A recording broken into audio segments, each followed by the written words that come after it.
In this video, we're going to look at how you can change the button text of the Add to Cart button depending on different events or things that may happen.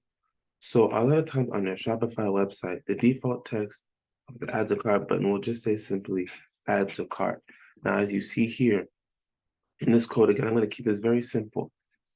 The default setting, if we go to product general dot add to cart button, if we come here, it will say something like this, add to cart. So that's the default setup.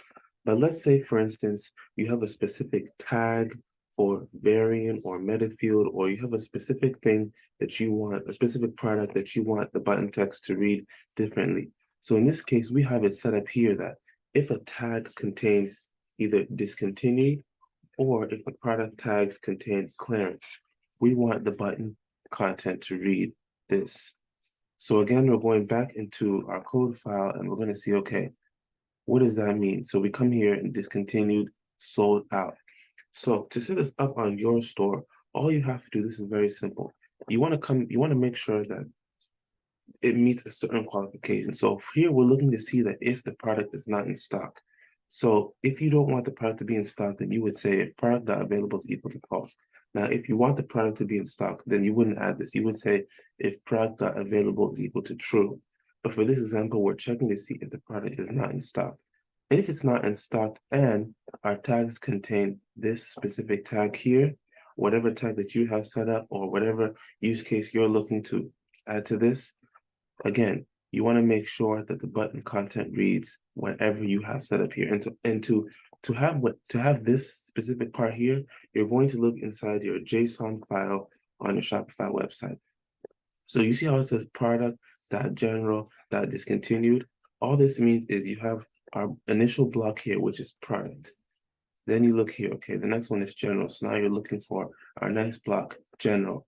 Because you see the product has different blocks. So each time you see a period, it's almost like a step down. So you see product and then, okay, but there's how many blocks there? There's general, there's gallery, there's price. Again, so we're looking for a general. So we have a general here. Now we're looking for discontinued. And this was something that I set up, but if you're looking to set this up for the first time, you'll have to create your own.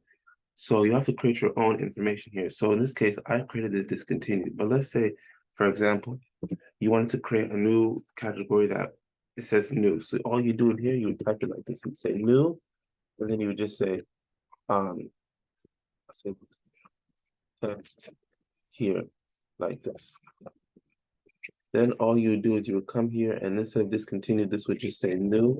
You would save that, and then you have to make sure that your tag also contains new and it meets your other qualifications. But this is a very simple way of how you can change that button text depending on what category or event is happening. In this case, once again, we're checking to make sure that the product is not in stock and the product also contains a specific tag.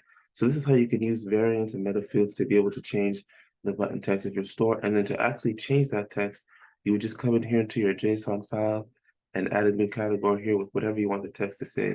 You'd save this file, you'd save that file, you make sure everything's working correctly, and you should be up and running with this feature. But if you need any additional help, if something in this video is confusing, I'll be more than happy to help you out. Feel free to reach out. All my information is down below. Once again, I hope this video was helpful, and please feel free to reach out if you have any questions.